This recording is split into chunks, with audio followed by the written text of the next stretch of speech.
अस्सलाम वालेकुम नाज़रीन, सियासत टीवी के प्राइम टाइम में आप सबका तहे दिल से इस्तकबाल है। मैं हूं फरजान अहमद। सबसे पहले पेश है प्राइम टाइम की हेडलाइंस।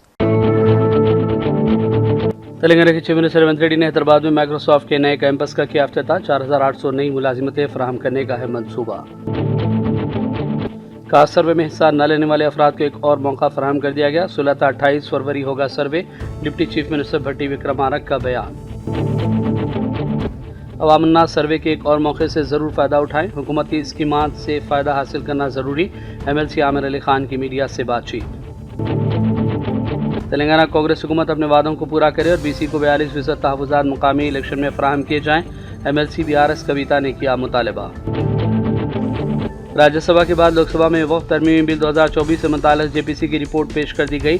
अपोजिशन ने किया एहतजाज।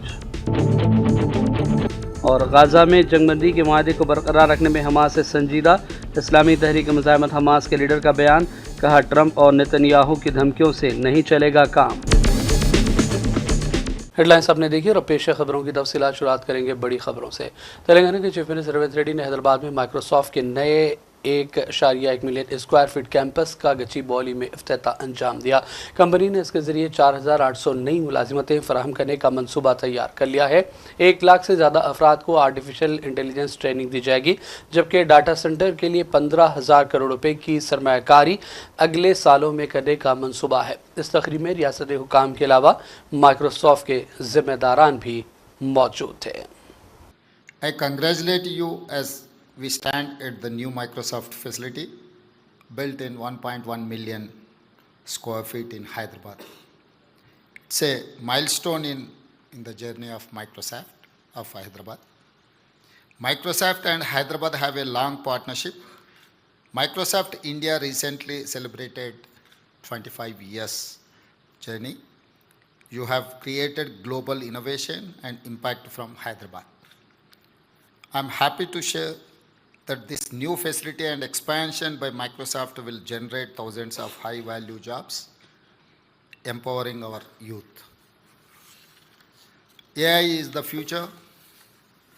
Microsoft and state government of Telangana are now partners to launch Advantage Telangana, which includes AI Foundations Academy.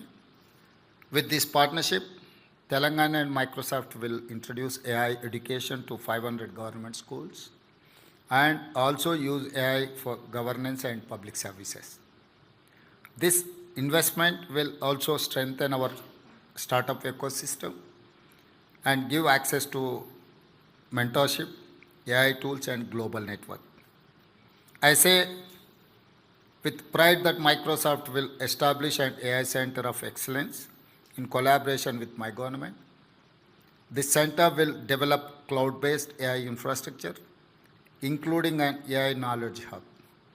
I thank the leadership team of Microsoft for their continued trust in Telangana. Your commitment to innovation matches our vision, Telangana Rising. Together, we will script a great success story. Thank you, one and all.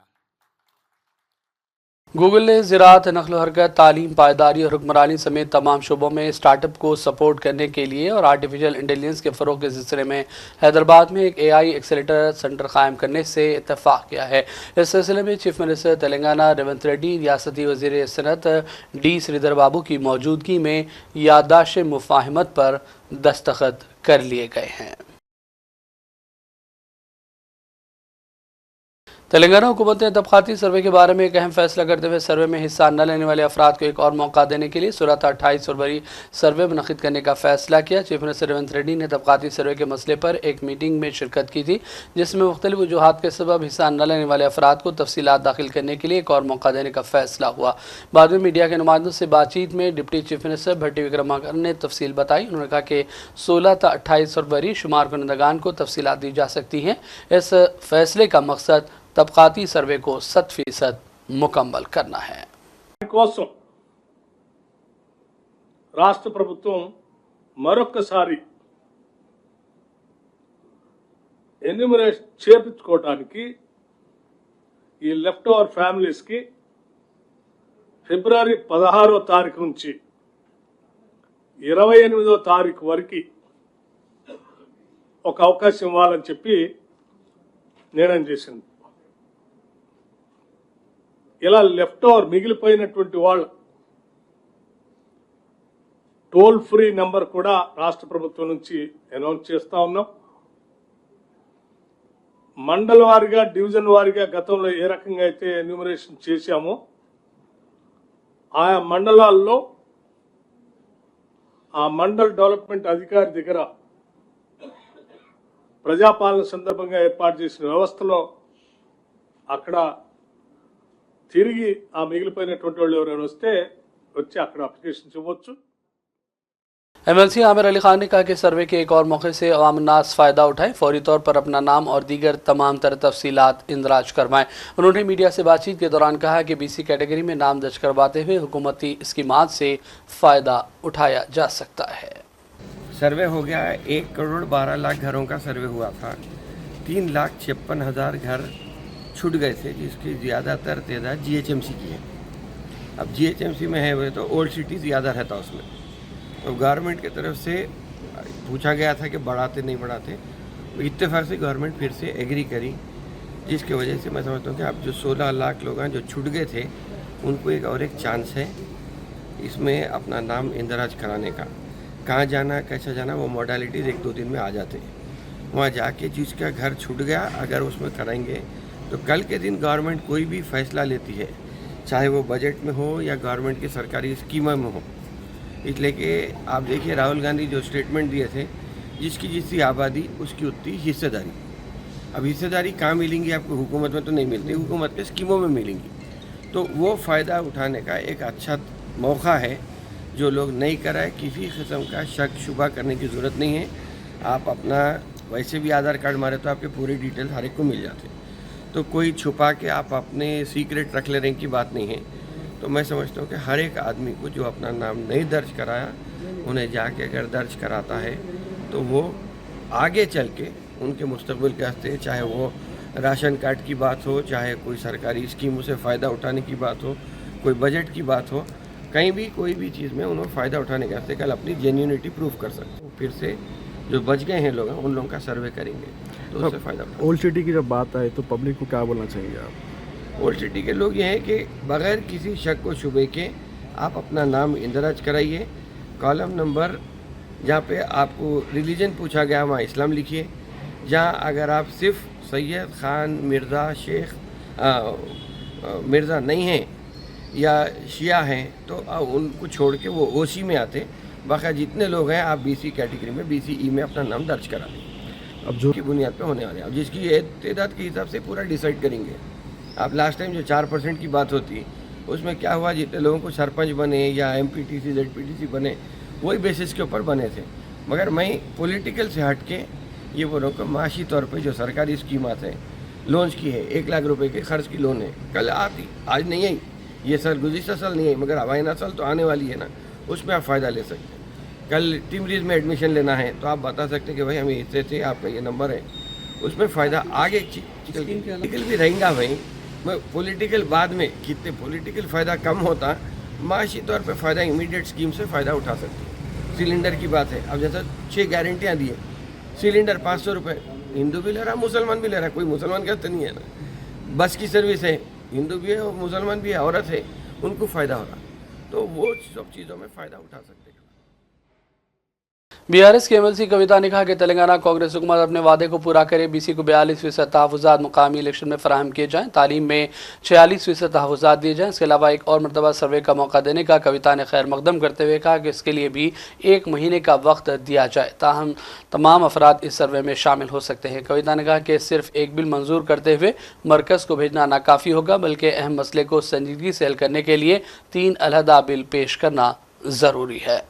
ఆ తర్వాత ఎవ్వరూ మాట్లాడనప్పుడు ఈ రాష్ట్రంలో మరి బీసీలకు మీరు కామారెడ్డిలో declaration చేసిండ్రు, 42% రిజర్వేషన్ ఇవ్వాల్సిందే అని చెప్పి ఉద్యమాన్ని పెద్ద ఎత్తున లేవనెత్తి అన్ని రాజకీయ పార్టీలని అందరినీ కూడా కలుపుకొని బీసీలలో పెద్ద నాయకులు గౌరవనీయులు కృష్ణన్న గారిని, వక్లాభరణం గారిని, అట్లానే జస్టిస్ ఈశ్వరయ్య గారిని, అట్లా ఇంకా అనేక మంది పెద్దలందరినీ కూడా కలుపుకొని వారి సలహాలు సూచనలు తీసుకొని వి ప్రకాష్ అన్న గారిని మరి ముందుకెళ్తున్న సందర్భం మీరు చూసిండ్రు. ఇవాళ జాగృతి సంస్థ చేసినటువంటి ఉద్యమాలు ఒక బలమైన ప్రతిపక్ష పార్టీగా బీఆర్ఎస్ పార్టీ గలమెత్తినటువంటి అంశాలు ఇవన్నీ చూసి భయపడి కాంగ్రెస్ పార్టీ బీసీలకు బిల్లు పెడతానని నిన్న చెప్పడం అన్నది మనందరికి కూడా గర్వకారణం. ఈ బీసీల బిల్ అన్నటువంటిది తెలంగాణ బీసీ బిడ్డల విజయం అని చెప్పి నేను భావిస్తూ ఉన్నాను. కానీ ఒకటి గుర్తుపెట్టుకోవాలి, ఇది తొలి విజయం మాత్రమే.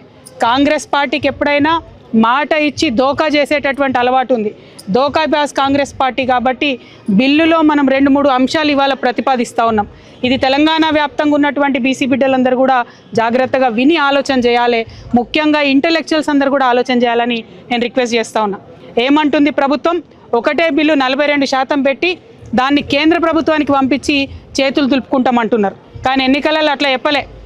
42% ఇస్తాం రిజర్వేషన్ అని చెప్పారు. ఇవాళ మేము ప్రపోజ్ చేసేది తెలంగాణ జాగృతి నుండి ఏంటంటే మీరు 1 కాదు 3 బిల్లులు పెట్టాలి. ఎందుకోసం 3 బిల్లులు పెట్టాలి? మీరు 46% బీసీలు ఉన్నారని చెప్పారు. మరి 46% బీసీ ఆడబిడ్డలైనా మగబిడ్డలైనా చదువుకోవడానికి విద్యలో 46% రిజర్వేషన్లతో ఒక బిల్లు పెట్టాలి. రెండవది 46% మరి ఈ పిల్లలందరూ కూడా ఉద్యోగాలకు అప్లై చేస్తూ ఉంటారు కాబట్టి ఉద్యోగాలలో 46% రిజర్వేషన్తో ఇంకొక బిల్లు పెట్టాలి. పొలిటికల్గా వాస్తవానికైతే మీరు తప్పు లెక్కలు చేసినప్పటికీ వచ్చిన 46% పొలిటికల్ పెట్టాలి రిజర్వేషన్. కానీ మీరు 42 ఎన్నికలలో చెప్పినారు. కనీసం मी सेवा सेंटर्स पर नए राशन कार्ड्स के लिए दरखास्तें दी जा सकती हैं। बाद सेंटर्स पर ज़्यादा रकम वसूल करने की इत्तलात मौसूल हुई है। इस दौरान बताया गया है कि सरकारी फ़ीस सिर्फ 45 रुपये है। हमारे नुमाइंदे मोहम्मद यूसुफ की इत्तलात के मुताबिक civil supplies officer Bushra Sultana ने इस सिलसिले में मीडिया से बातचीत में तमाम तर तफसीलात से आगाह किया है। अभी प्रेजेंट सिचुएशन के हिसाब से अभी अपने पास रेशन कार्ड का काम स्टार्ट हो चुका है। पहले मैनुअल जो भी था, अभी मी सेवा का जो भी सर्विस थी ऑनलाइन हो गया।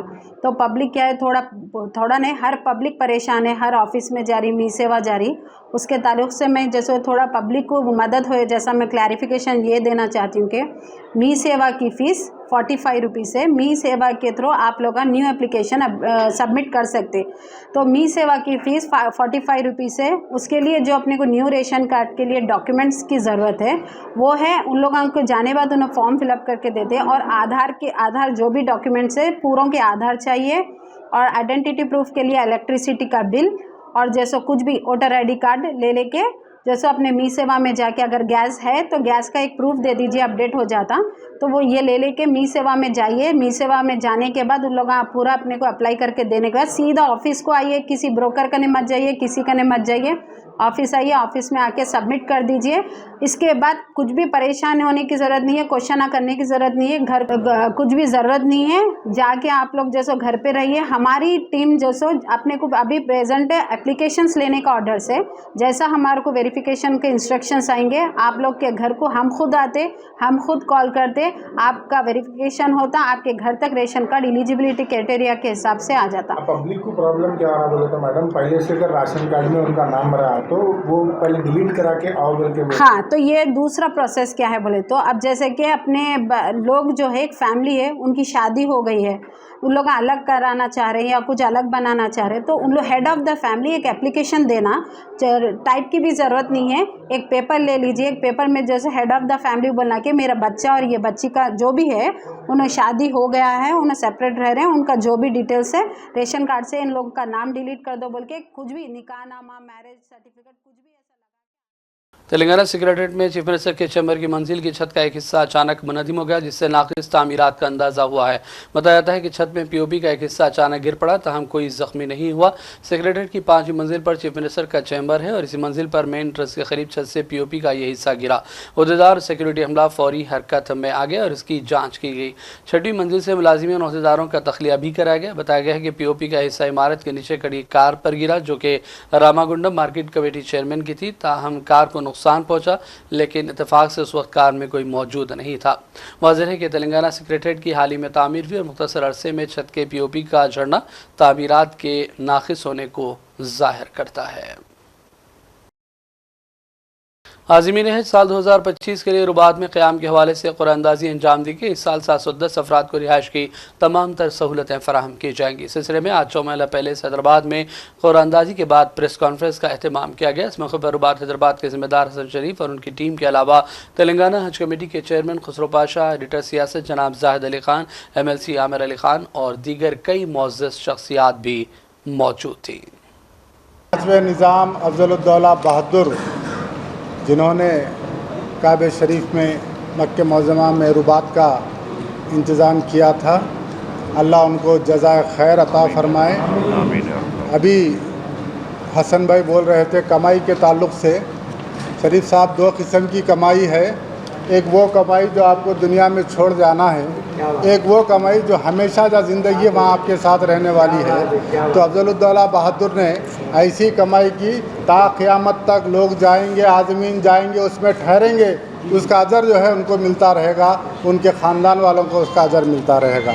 मैं ख़ास तौर पर इस मौके पर जनाब हसन शरीफ साहब का शुक्रिया अदा करता हूँ जो दक्कन के आज़मीन की खिदमत करते हैं, और साथ ही साथ निज़ाम की जो औक़ाफ़ कमेटी है फ़ैज़ भाई का और उनके अरकान का मैं शुक्रिया अदा करता हूँ जो हज कमेटी के साथ, और सबका मकसद ये है कि आज़मीन हज को उनकी खिदमत हो, उनके पैसे बचें। और इस साल अभी हसन भाई ने जो कहा, गए साल पूरे पैसे बनने के बाद कुरानंदाजी हुई थी, ड्रा हुआ था, सेंट्रल हज कमेटी से पैसे आने में कुछ ताख़ीर हुई थी। अल्हम्दुलिल्लाह अब के ये लोगों की कोशिश, ये लोगों की काविशों ने पहले ड्रा करने से हमारा हाजी 50-60 हज़ार जो भी फिक्स किया जाएगा वो कम जमा करने, वहाँ भी एक सहूलत पैदा होगी इंशाअल्लाह ताला। ये अल्लाह के मेहमान हैं, इसके अंदर निज़ाम के ख़ानदान का भी साथ है, हसन भाई का भी साथ है। यहाँ पर ऐसे बुज़ुर्ग हस्तियाँ बैठे हुए हैं, जाहिद अली ख़ान साहब से लेकर और तमाम मीडिया के भाइयों से मैं ख्वाहिश करूँगा कि ये एक महकमा, एक ऐसा मजहबी महकमा है जहाँ पर अल्लाह के मेहमानों की खिदमत की बात की जाती है। इसके अंदर आप लोगों का भी ताउन की ज़रूरत है, सबके ताउन का ज़रूरत है। इंशाअल्लाह ताला हमसे जो हो सकेगा हम करेंगे। आज जुमला 281 कवर नंबर यहाँ पर उठाए गए हैं। जाके घर बैठे आप अप्लाई, ना किसी के पास जाने की ज़रूरत है, ना हैदराबाद आने की ज़रूरत है, ना पेपर, कुछ नहीं। सिर्फ आप अपने घर में बैठो। आप ये स्टेट से होंगे तो कंप्यूटर खुद निकाल देगा, वो निकाले 4700। अब हम क्या करेंगे, हमारी कैपेसिटी है 710, तो 710 को क्या करेंगे, हम कवर नंबर के हिसाब से लेंगे। मतलब ज़रूरी है कि 2 मियाँ बीवी है, 3 बच्चों के साथ है, एक को तो आधा नहीं करेंगे, तो कवर नंबर के हिसाब से 700 कितने कवर्स आते वो हम आज चुनेंगे। 10 हमारी ख्वाहिश है कि हमारे खुसूसी मेहमान फैज़ भाई, क्योंकि देखिए मैं आपका तारीफ़ भी कराता हूँ वक्फ बोर्ड का। अब हुसैन शरीफ सऊदी अरेबिया से आए, एक मस्जिद बनाई भाई नमाज के लिए, हज फ़राइज़, ये सब क्या है, अरकान इस्लाम है। अब मैं जाके सऊदी अरेबिया में ये बोलूँगा कि मेरे बेटे को स्पेशल जगह दो, वक्फ लिल्लाह में नहीं होता। हाँ, दोस्ती में, मोहब्बत में ज़रूर हम ख़ास लोगों का ख्याल ज़रूर करेंगे, लेकिन ये वक्फ औक़ाफ़ आम रजिस्टर्ड है मक्का में, सब हकदार हैं। अगर कोई मेहमान ख़ास होंगे तो फिर मैं खुद इस्तकबाल करूँगा, वो और बात है। लेकिन जो 10 बच जाएंगे, अगर आज फैज़ भाई मुझे 10 की लिस्ट देंगे, नहीं हुई तो फिर हम स्टैंड बाई से कल लेके डाल देंगे। ये हो गया सिलेक्शन। दूसरी चीज़ बता दूँ मैं आपको कि अब ये हज सिस्टम बदल गया। पहले क्या था, हज कमेटी ज़िम्मेदार थी, अब हज कमेटी ज़िम्मेदार नहीं है। मौलिम अपना जो है इथरा साह शरीक इथरा, अब हम इथरा से डील कर रहे हैं। इथरा क्या है, एक सऊदी फर्म है, मुतवफ़ नहीं है, मौलिम नहीं है, उनके अंडर में मौलिम है। उन्हें 5 दिन नहीं, उन्होंने ज़िम्मेदार है एयरपोर्ट से हाजियाँ वापस एयरपोर्ट तक जाना, सऊदी अकाउंटेबल रहेगा, मतलब हिसाब उसको देना है। क्यों? क्योंकि उन्होंने क्या करेंगे, एयरपोर्ट से लेके रुबात तक, रुबात से लेके मीना तो लॉक रहेगा, बसों को लॉक डाला जाएगा, सील, हम सील में रख के उनकी जगह। इंडो अरब टूरिज्म कॉरपोरेशन हैदराबाद की जानिब से सेहती प्रोग्राम्स और दीगर मनसूबों का तफसीली ऐलान किया गया। इस सिलसिले में प्रेस कॉन्फ्रेंस का इनेकाद अमल में लाया गया और मीडिया को तमाम तर तफसीलात बताई गई। ये ऑर्गेनाइजेशन हैदराबाद, तेलंगाना, इराक़ और सऊदी अरब के टूरिज़्म पैकेज पे काम करती है। टूरिज़्म ट्रैवल्स एजेंट्स को सपोर्ट करती है ये ऑर्गेनाइजेशन। इसी ऑर्गेनाइजेशन के थ्रू इराक़ का जो पिछले साल का ग्रुप गया था हमारा, केबियन के ज़रिए, केबियन tours and travels private limited के ज़रिए से हमारा जो ग्रुप गया था, उसको हमने बहुत अच्छा से सपोर्ट किया है। इराक़ में इराक़ की मुक़द्दस ज़ियारतें, नजफ़ अशरफ से मैं स्टार्ट करता हूँ। नजफ़ अशरफ की मुख्तसर सी तारीफ़ ये है कि नजफ़ में आज तक, जब से नजफ़ है तब से आज तक, दुनिया के आज मकाम तक भी नजफ़ में कभी गैरुल्लाह की इबादत नहीं की गई। नजफ़ की खुसूसियात ये है कि हज़रत सैयदना इमाम अली अलैहिस्सलाम वहाँ आराम फरमा है। नजफ़ में हज़रत अली है। फिर कूफा में हज़रत अली का दारुल हुकूमत, इस्लामी दारुल हुकूमत कूफा, जहाँ पे हज़रत अली की हरम है वहाँ पे, और हज़रत अली की शहादत की मुकाम शहादत है वहाँ पे। वहीं पे हज़रत अली के पास में हज़रत अली की साहबजादी की ज़ियारत है। वहाँ से होते हुए करबला तो आज सभी को मालूम है कि इस्लाम की कितनी बड़ी कुर्बानियों के बाद इस्लाम इस दुनिया में फैला। उस मुक़द्दस ज़ियारत करबला में है, बेशुमार ज़ियारतें हैं करबला में भी। और बगदाद शरीफ हुज़ूर सैयदना शेख अब्दुल क़ादिर जिलानी गौसुल आज़म के पास कसीर ज़ियारतों का मजमुआ है। बगदाद की मुक़द्दस ज़ियारत सरकार सैयदना सीरत नबी सल्लल्लाहु अलैहि वसल्लम के मौज़ूआत पर 2 किताबों का रस्म इजरा अमल में आया। मुफ्ती सैयद आसिफुद्दीन नदवी क़ासमी की किताबें आसान सीरत नबी सल्लल्लाहु अलैहि वसल्लम और हयात तैयबा के मौजू पर इन किताबों का रस्म इजरा हैदराबाद में हुआ। इन लोगों से इन किताबों से भरपूर इस्तेफ़ादे की अपील की गई है। हमारे बच्चों को, आने वाली नस्लों को भी सादगी का सबक मिलेगा, ईमानदारी का सबक मिलेगा और सच्चे दिल से काम करने का सबक मिलेगा। और इसमें कोई, मैं जो है 2 बातें इसमें नहीं है। मेहनत किया हूँ, जुस्तजू, लगन है, बड़ों की इज़्ज़त किया, छोटों से मोहब्बत से पेशा और सीधा साधा खाया हूँ। और मैं आज तक यही कहता हूँ कि खाना कम खाओ, सीधा साधा खाना खाओ, वक्त की कदर करो, खाना कम खाओ, ज़्यादा सोचो, बातें कम करो, नींद सोना कम करो। नौजवानों को भी मेरी यही इल्तिजा है कि देखो, बेदार हो जाओ, हालात बदल गए हैं, ज़माना बदल गया है। पूरे मज़ाहिब दूर दूर तक ज़ईफ़ और कमज़ोर हुए। सारे मज़ाहिब, इस्लाम की जो जंजीर है वो बज़ाहिर तो अच्छे है मगर घट मज़बूत और इश्क़ इलाही और मोहब्बत रसूल सल्लल्लाहु अलैहि वसल्लम से नावाक़फ़ियत हो रही है। और ज़माने में जो हमारे चैलेंजेस हैं वो है पैसा है, कैपिटलिज़म है और शहवत परस्ती है, अपने आप की पूजा करना है, नार्सिसिस्टिक है, खुदनुमाई है, फेमिनिज़म है और जो है लहवात शहवात फजूलियात में पड़े हैं। हिंदुस्तान में बर्ड फ्लू के चंद केसेस रिपोर्ट होने के बाद माहिर पोल्ट्री मोहम्मद अब्दुल कुद्दूस, जो कि मशरिक़ वस्ती चाइना में 16 साल तजुर्बा रखते हैं और हिंदुस्तान में मुख्तलिफ बैनुल-अक़वामी पोल्ट्री कंपनियों में जनरल मैनेजर के तौर पर खिदमात भी अंजाम दे चुके हैं, उन्होंने सियासत टीवी के नुमाइंदे सैयद निज़ामुद्दीन से बातचीत की और कहा कि अवाम को घबराने की ज़रूरत नहीं है। हुकूमत और महकमा सेहत मुकम्मल तौर पर अलर्ट है और सूरत हाल पर गहरी नज़र है। माहिरीन का कहना है कि बर्ड फ्लू का इंसानों में फैलाव निहायत महदूद रहा और अगर एहतियाती तदाबीर अख्तियार की जाएँ तो ख़तरा मज़ीद कम हो जाएगा। अवाम को घबराने की ज़रूरत नहीं है। समर की तरफ हम जा रहे हैं तो इस मौके पे विंटर में एक्चुअली फ्लू हर जगह होता, तो उसी तरीके का ये वायरस है, वायरल इन्फेक्शन है, बर्ड्स के खिलाफ वैक्सीनेटेड है। बाज़ फार्म्स पे जहाँ पर बायोसिक्योरिटी या वैक्सीन फेल्यूर होता वहाँ पर ये इफेक्ट करता और ये तेलंगाना में मौजूद नहीं है ये वायरस अभी फिलहाल।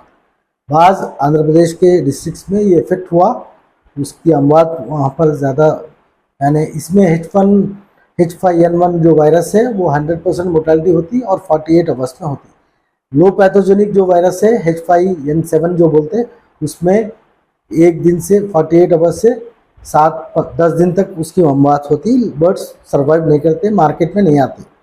और वो ह्यूमन ट्रांसफ़र का जो मसला है वो अभी तक हिंदुस्तान में नहीं पाया गया।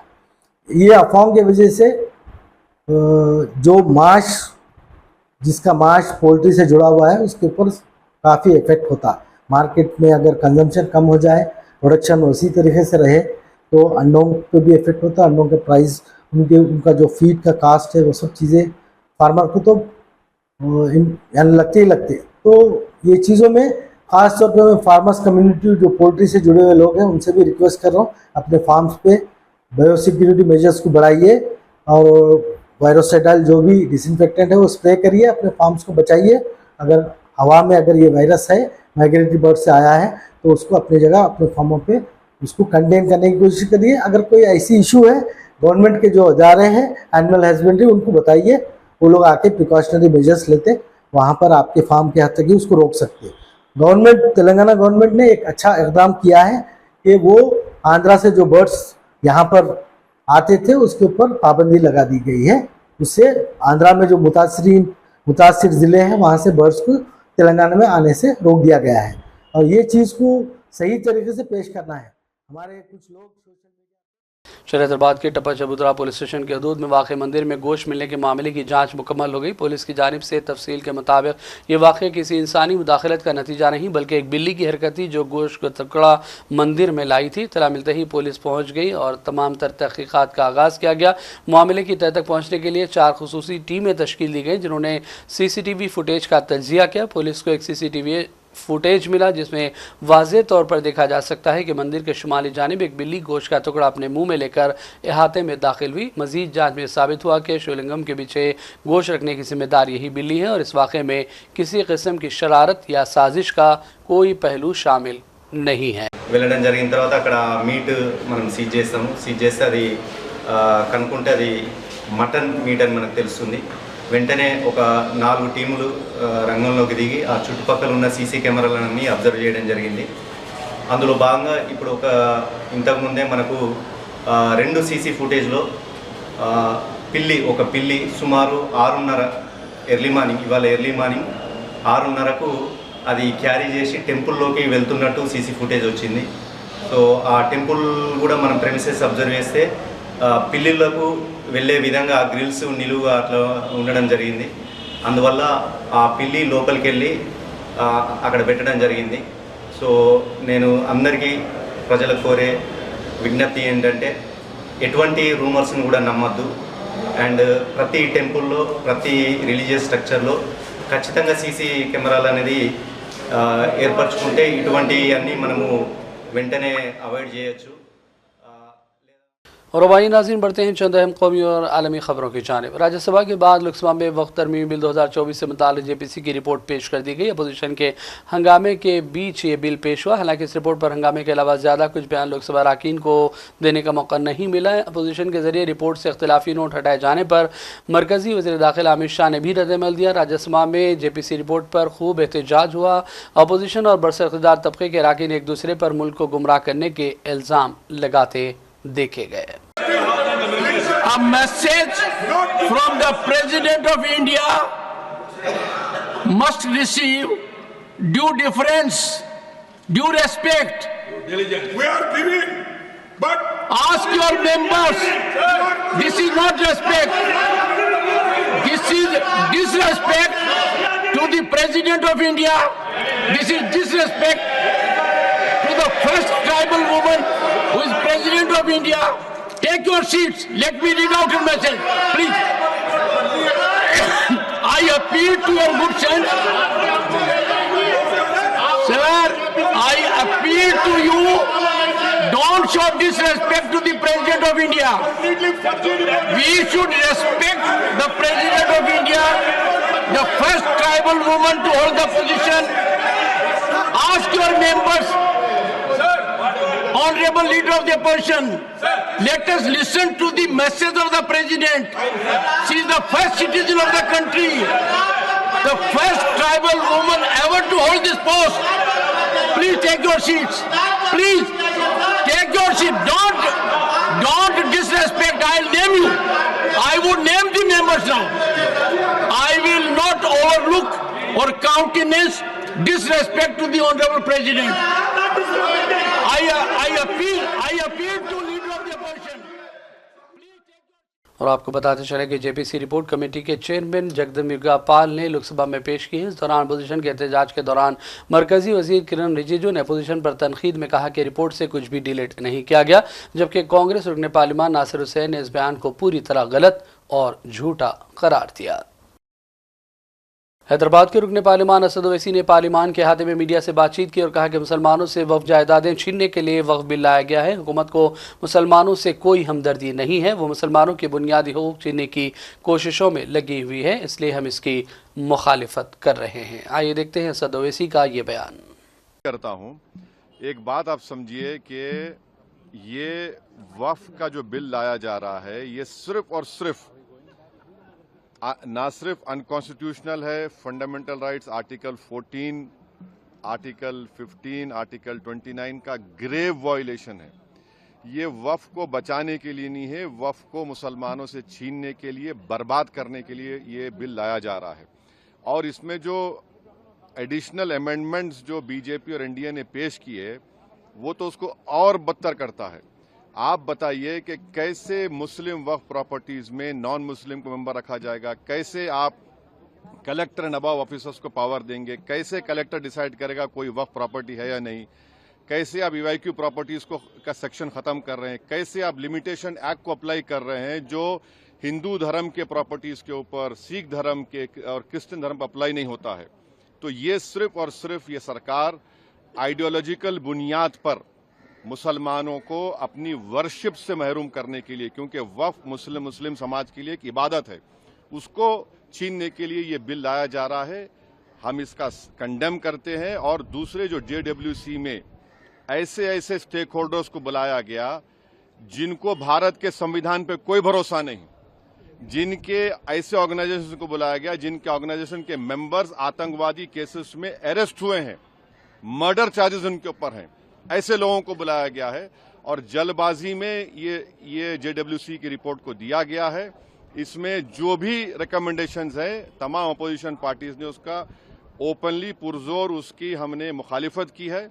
और आज स्पीकर साहब से हमने जो मुलाकात की थी, स्पीकर साहब के इंटरवेंशन के ऊपर जो डिसेंट रिपोर्ट्स अपोजिशन MPs के थे जिसको रिडैक्ट कर दिया गया था, उसमें से 70% रिडैक्टेड वर्जन को शामिल करने का लोकसभा में आज नया इनकम टैक्स बिल भी पेश कर दिया गया। साथ ही इस बिल को लोकसभा की सिलेक्ट कमेटी के पास भेजा गया। मरकजी वज़ीर खजाना निर्मला सीतारामन ने ऐवान में इनकम टैक्स बिल 2025 को रखा, जिसे लोकसभा की सिलेक्ट कमेटी को भेजने की तजवीज़ दी गई। तजवीज़ को मंजूरी मिली और फिर ऐवान की कार्रवाई को 10 मार्च तक के लिए मुलतवी कर दिया गया है।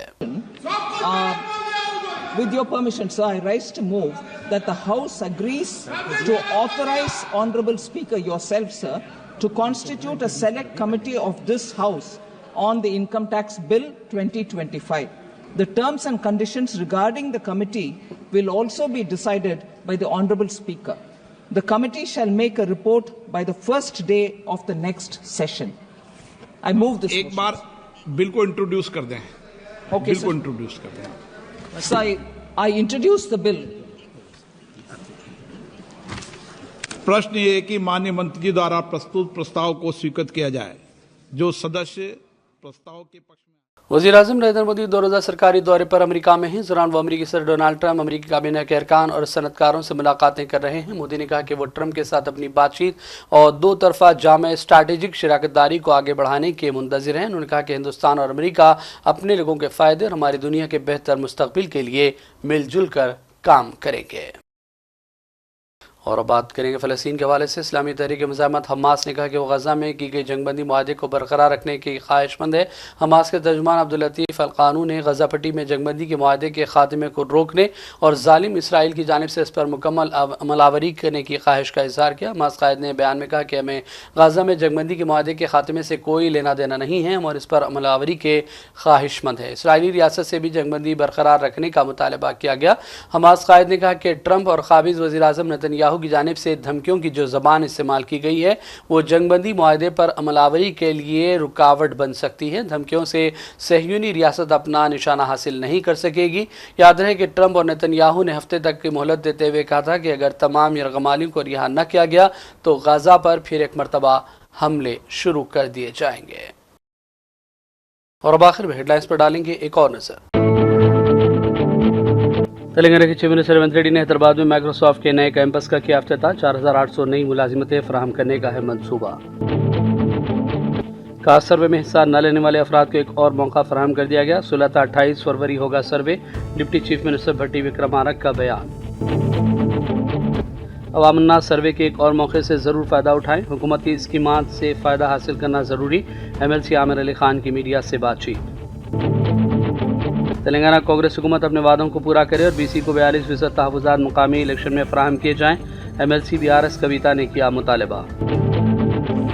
राज्यसभा के बाद लोकसभा में वक्फ तरमीमी बिल 2024 से मुताल्लिक़ JPC की रिपोर्ट पेश कर दी गई। अपोजिशन ने किया एहतजाज। और गाज़ा में जंगबंदी के माहदे को बरकरार रखने में हमास से संजीदा। इस्लामी तहरीक मुज़ाहमत हमास के लीडर का बयान, कहा ट्रंप और नेतन्याहू की धमकियों से नहीं चलेगा काम। प्राइम टाइम का सिलसिला फ़िलहाल यहीं ख़त्म करते हैं। मोहम्मद फरजान अहमद को पूरी टीम के साथ इजाज़त दें। देखते रहिए सियासत TV। अल्लाह हाफ़िज़।